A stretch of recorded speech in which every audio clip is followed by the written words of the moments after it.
is Random Urban Memories, brought to you by The Rum Boys. You've seen, heard, or felt it on the streets. Well, we're here to talk about it. In 3, 2,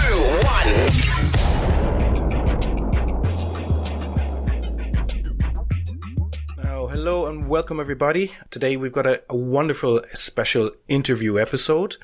And I would like you all to welcome Professor Daniele Bolleli.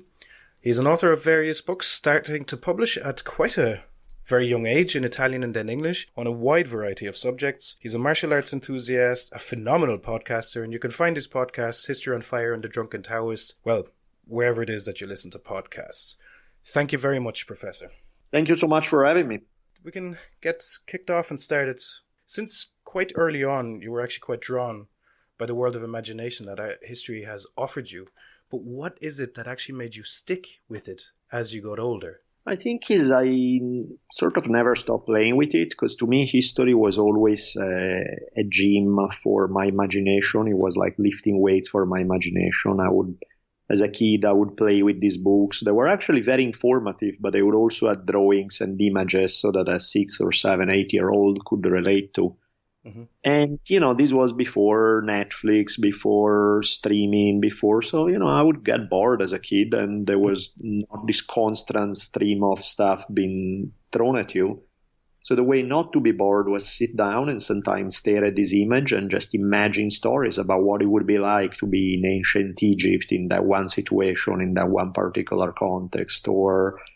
and then to me, so it was fun. It was never something that I considered work or boring or anything like that. And then eventually, at some point during my studies, I realized that some of the other things that I was pursuing weren't quite as fun as I thought they would be. And I remember how much I always enjoy history. So I was like, you know what, that may make more sense for me. And what was the main kind of like topic that interested you at the beginning? Like, children have like topics that they like. Was it something very specific that you really like? No, I was kind of all over the place, which I still am in that way. There's I'm not really a specialist per se in any one thing. My thing, even with History on Fire, my focus is just anything that's epic, anything that makes for a great story, anything that there are some larger than life characters. So I was never about just this one time period or this one culture. I was like, hey, as long as there's some great story there, I'm down. Yeah, exactly. That's why, because I'm a huge fan, and I literally like started to listen to the podcast in like last few months, and I've noticed that the variety is very wide. So I don't know, like there is a lot of about Roman history. The Shogun podcasts were really good, but the first one was really, what struck me was the Banda della Mariana from Rome. Yeah. That was the first one that I listened to, and I was like, that's a really like interesting kind of like change between, okay, so there's a mafia, and there is a mafia story, and the mafia story was so well prepared and done that I'm like, this guy really knows everything about them. Like, oh god, it's like he really needs to do a lot of research. The research is brutal for sure. And how long does it normally take you to do the research? A lot. For like an episode? Really a lot. We're talking about minimum 100 hours, probably something like 200, but yeah, it's a bunch. Like, for example, right now I have this series on Joan of Arc that I'm working on, and I'm going to get 4 episodes out of it, so that's 4 months. It's an excellent start to the episode, by the way.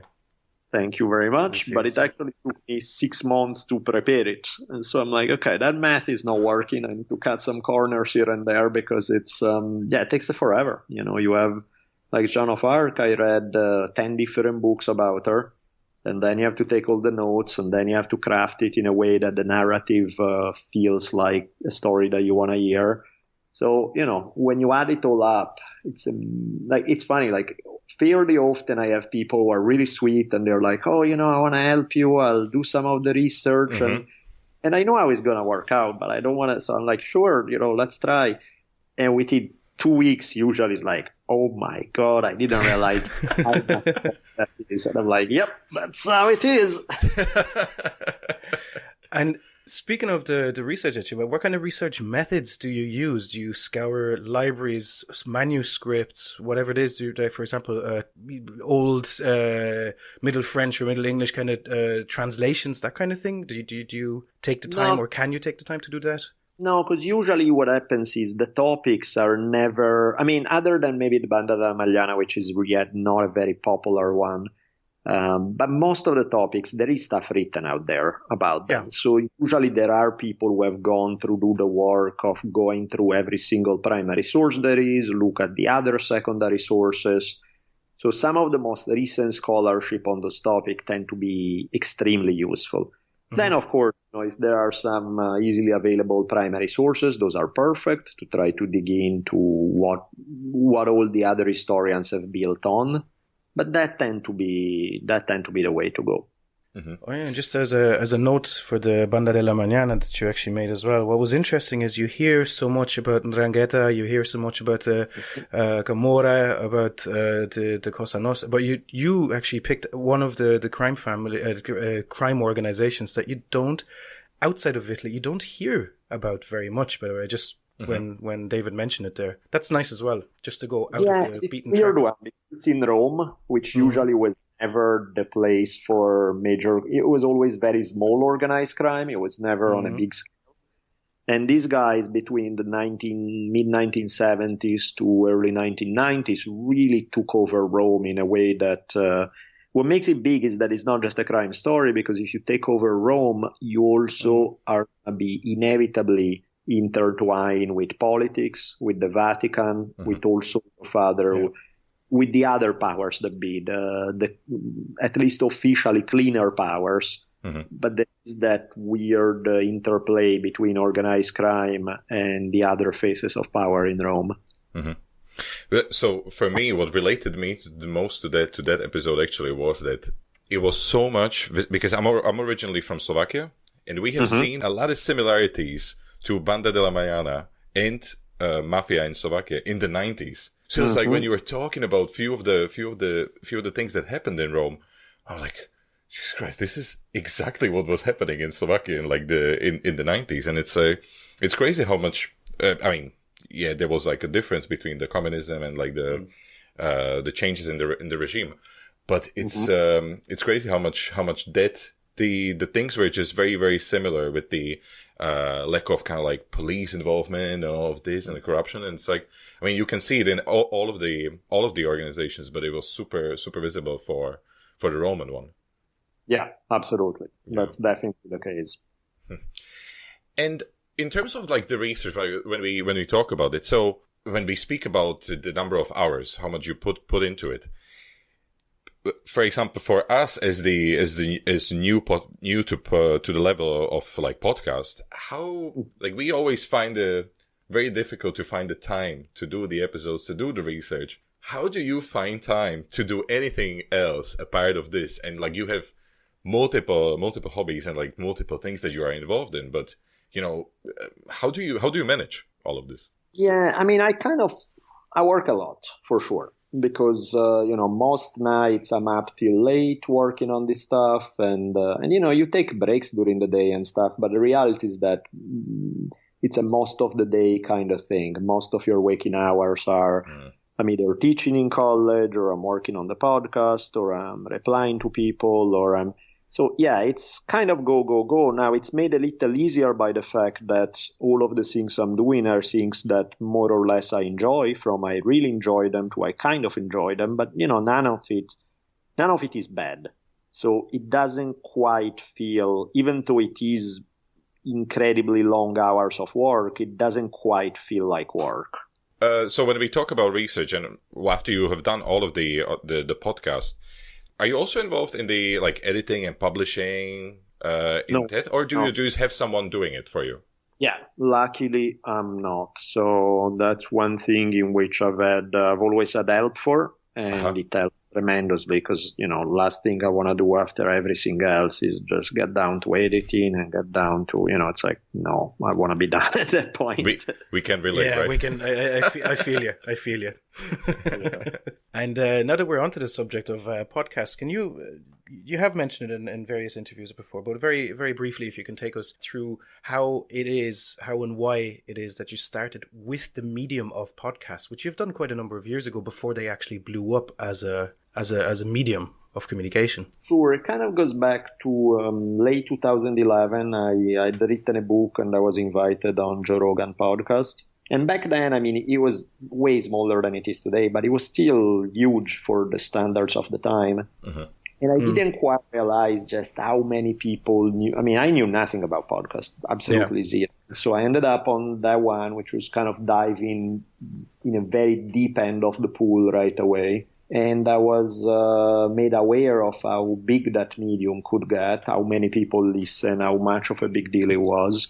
And so after that, I ended up being a guest on a bunch of other podcasts, and eventually, people were telling me how I should do my own. And so once somebody volunteered to actually take care of the very things that we were saying, the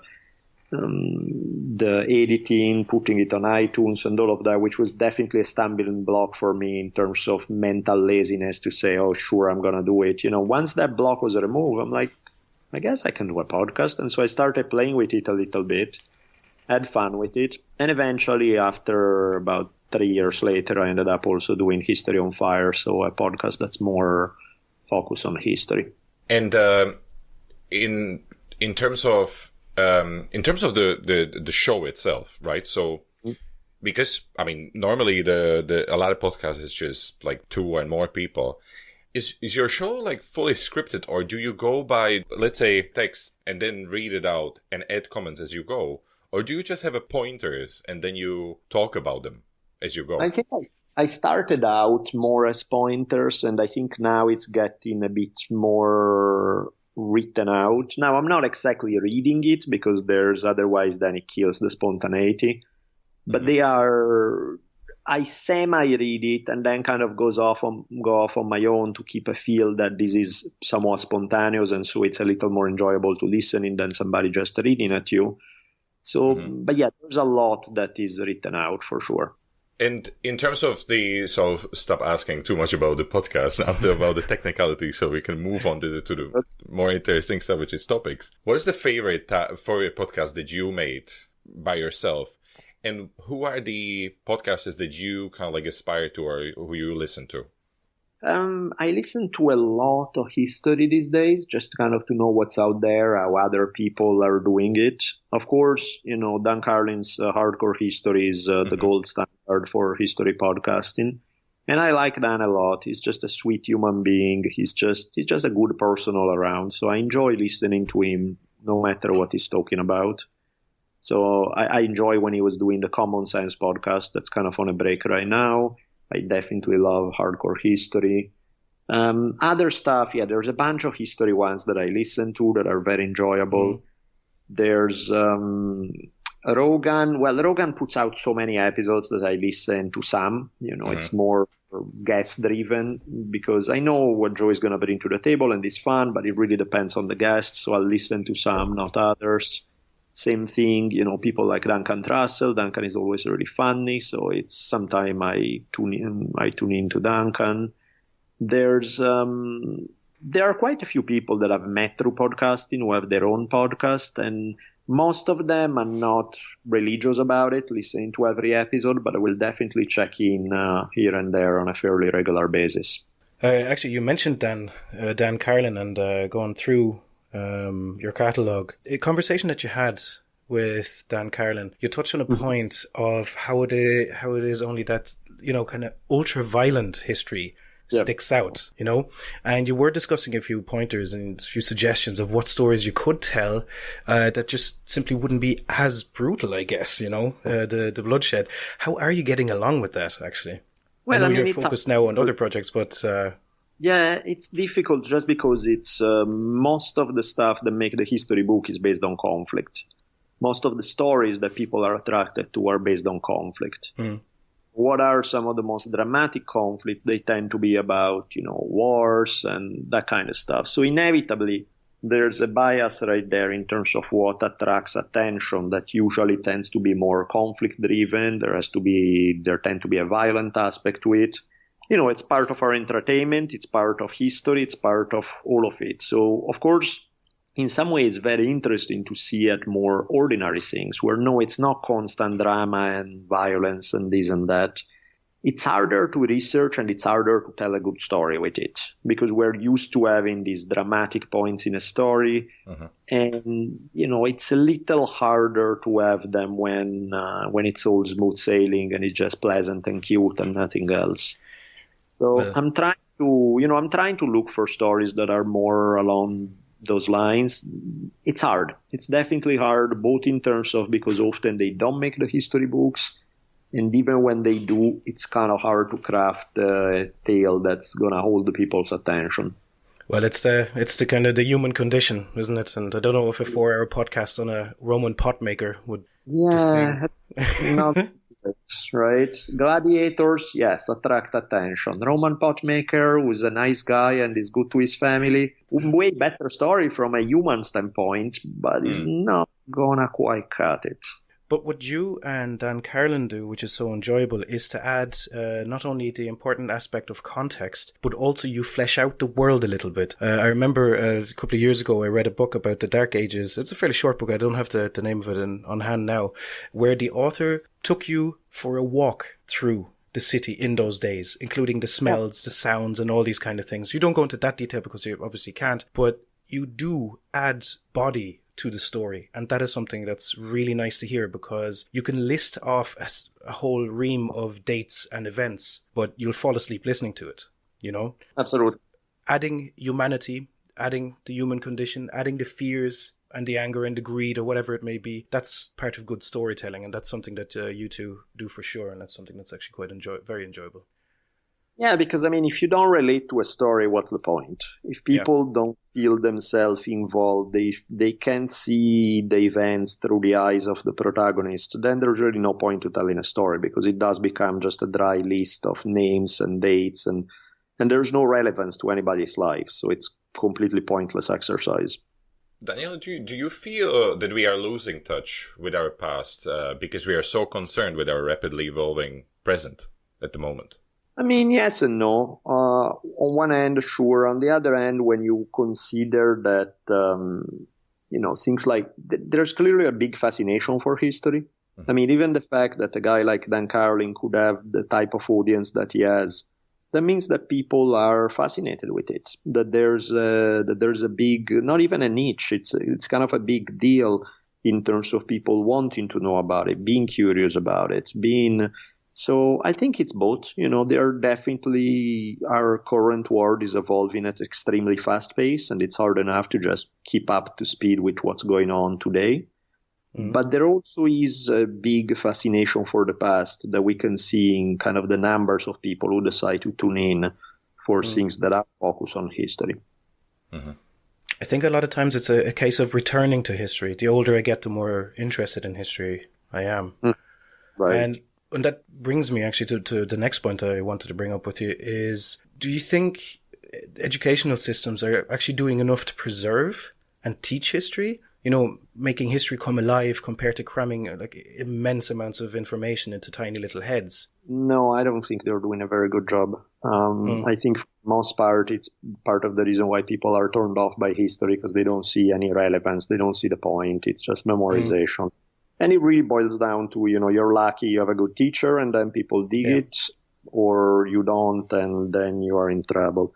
That's why I think there's such a fascination for the work of people like Dan because it's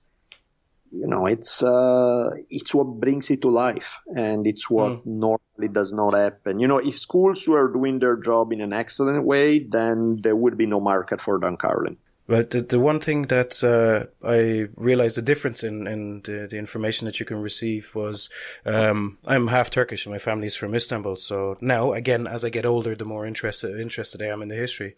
And there's one book in particular by Bethany Hughes, Istanbul, A Tale of Three Cities. And it was told, unlike any other history book that I read, it was quite simply done through the stages of the city, Byzantium, Constantinople, and then Istanbul. But rather than, like I said, listing dates and events for 400 pages, it was done by telling the story of the epoch in stages that sometimes overlapped, because that's how history works.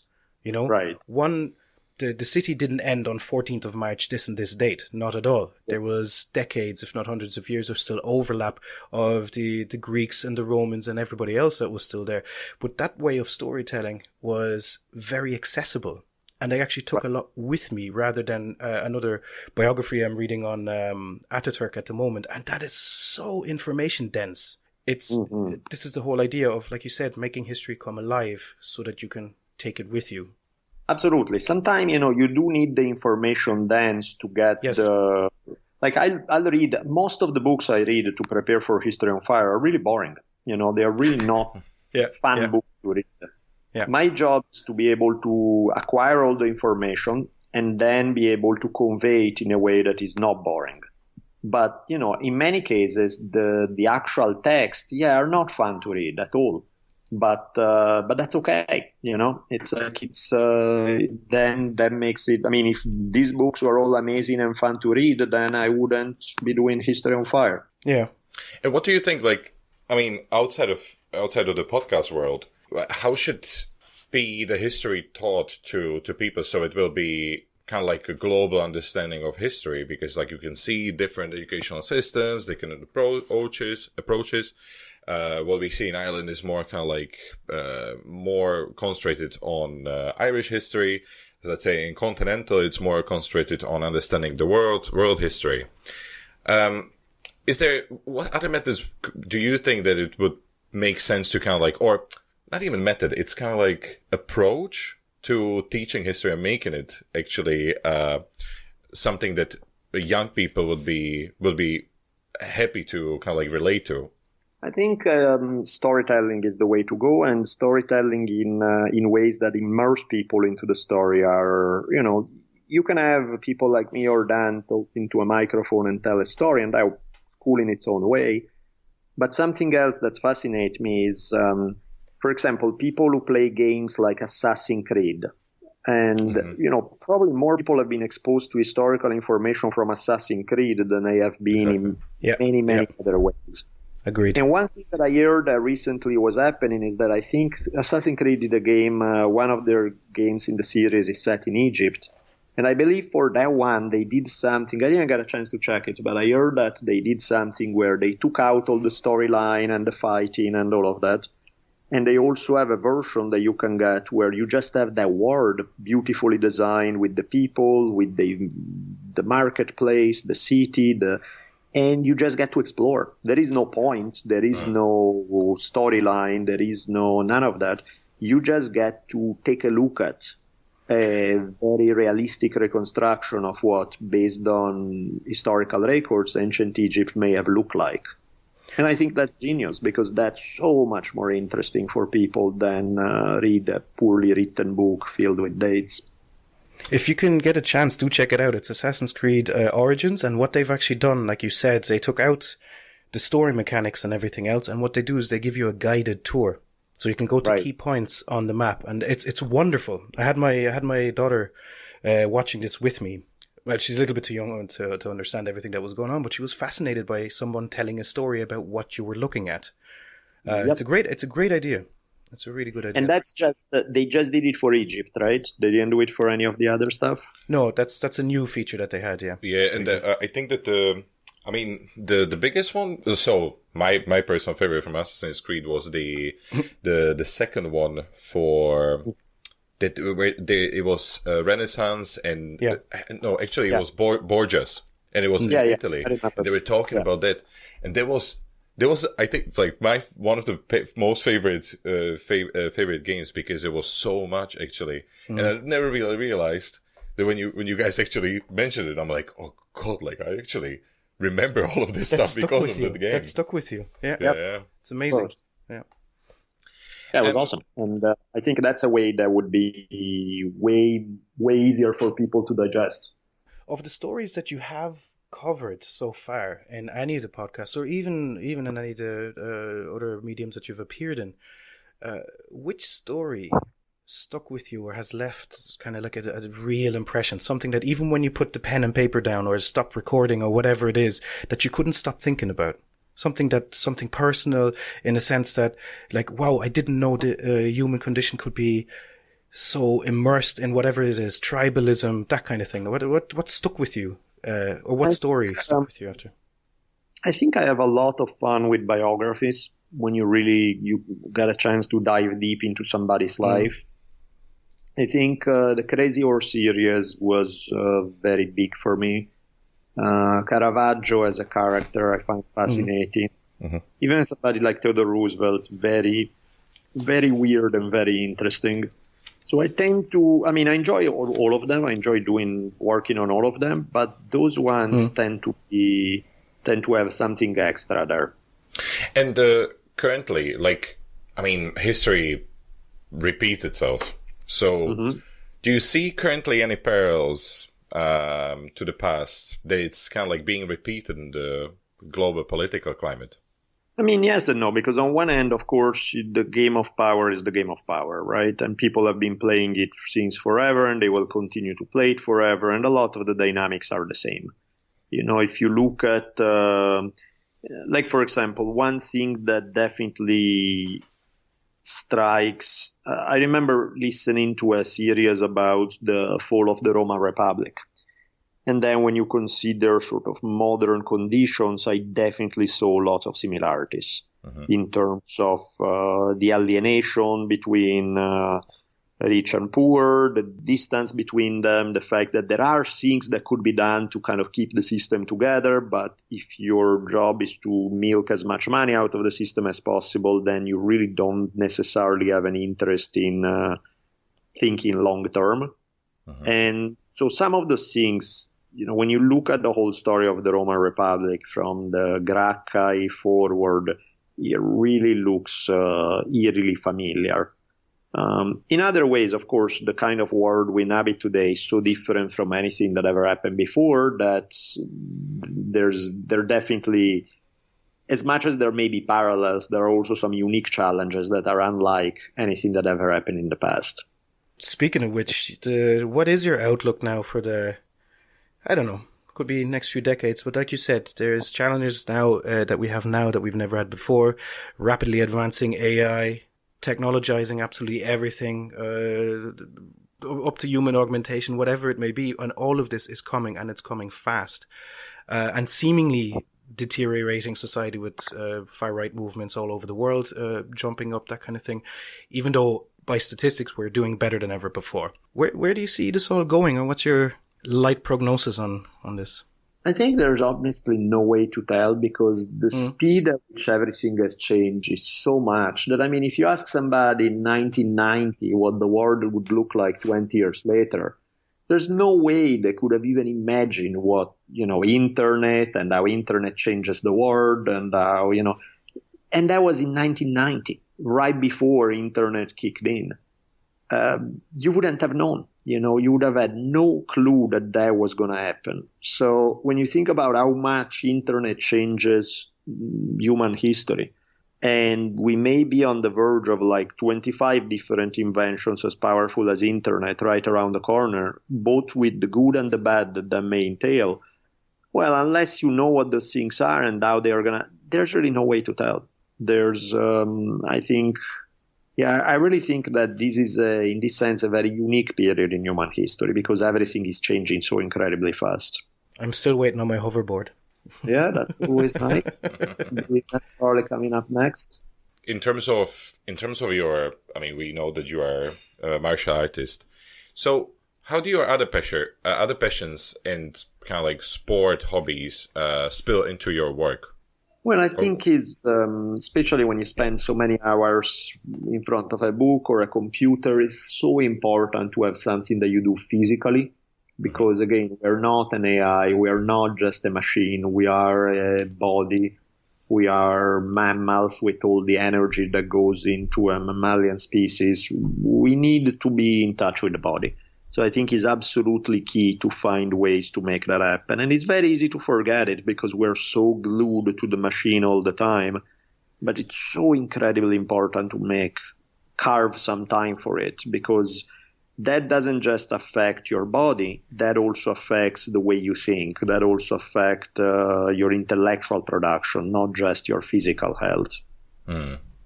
And so because you have good experience in martial arts, so we know October 6th is the big Khabib and McGregor. What is your prediction? It's going to be a very one-sided fight, but hard to tell. I think Khabib has the best chances, but there's always that first round and a half when McGregor is super intense. And if Khabib cannot take McGregor down quickly and McGregor managed to land his punches, it could be a flash knockout. And everybody think, oh, McGregor is a god and Khabib look like nothing. Khabib doesn't get knocked out early, then he's gonna dominate and he's gonna make it look like McGregor wasn't even in the fight. So it's not gonna be a close fight. Either way, one guy is gonna completely dominate. Either McGregor by devastating knockout, or Khabib by just taking him down and just hitting him heavy. And what kind of topics do you have in works at the moment, or what are you kind of like planning for the future for your listeners? Can you tell us? So I have this series on Joan of Arc that's going to be going for 3 more months. I have, after that, there are a couple of smaller things I want to do. I'm debating on some of them because I'm not entirely sure. Like, there's one thing that in some way I don't want to do it, but however, it's kind of an important topic. There's the whole debate about during the gold rush in California about whether it was a case of genocide against American Indian tribes or not. And, unlike what happens in much of the rest of the Americas, where you could argue that it wasn't genocide, the California story is a little more clear-cut, that is what genocide looks like. So not a particularly fun story because it's an ugly, sad topic. It's not particularly fun because there really are no main characters that I can follow. So it's not my style, but I think it may be an important one for one episode. There's one that I would like to do probably with Daryl Cooper from Martyr Made podcast, where there's a dialogue that took place between the Athenians and the inhabitants of the island of Melos during the Peloponnesian War. And it's a very big clash between a more idealized view of human nature and the brutal realism that the Athenians bring to the table. So it's history/philosophy. So that could be interesting for a one episode. And then I would like to do an episode on Ikkyu Sojun, which is Ikkyu was this Zen monk from the 1400s, really funny, really just happy to be alive, and I like Ikkyu a lot. He's kind of what we were saying earlier about stories that are not all about warfare and conflict. Ikkyu is a much more of a mellow, fun guy, and so I want to see if I can craft a good episode out of that story. Good. I really look forward to it. And you mentioned something on the Joan of Arc podcast, on the first episode of Joan of Arc. You had said how incredibly difficult it actually is to find female protagonists. Yeah, and to find more info. I mean, you've got some exceptions along the line, but in pretty much all, there's so many societies where for utterly patriarchal, and it's just I find it interesting to be highlighted because that's something you don't think about, as you go about your day. It's just when you highlighted it, I had to think back in a little bit and see what do I know of great female characters in history. They are there, but they're not as fleshed out.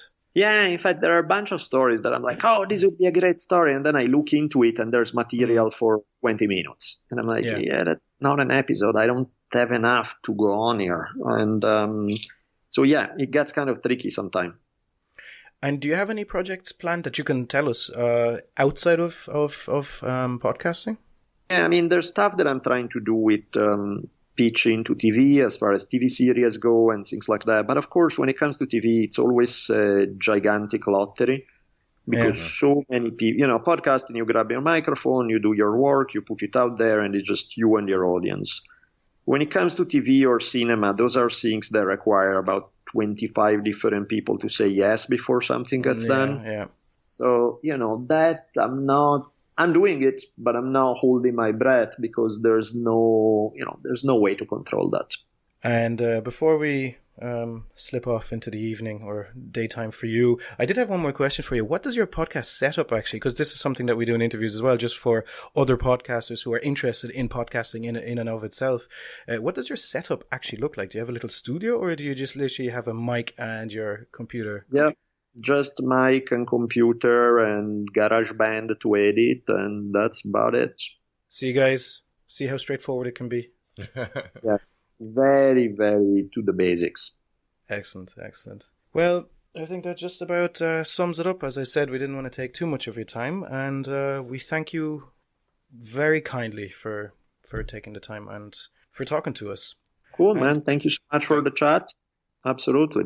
Thank you, Daniele. Thanks a lot, and all the best in the future for you. And if you're ever in Ireland, definitely message us. We'll be around anyway. We'll do a little tour. And is there anything you'd like to mention to the fans, by the way? Is there anything else that you would like to plug? Where can we hear you? What, when? No, all good. I mean, people know how to use Google. Well, so exactly. At this day and age now, I think it's all straightforward. Exactly. Okay. Well, thank you very much. Have a wonderful day, and we'll hopefully talk again soon. You too. Take care. See you. Bye-bye. You managed to listen to the Rum Boys talk on Random Urban Memories. Just like and subscribe where you can on all platforms.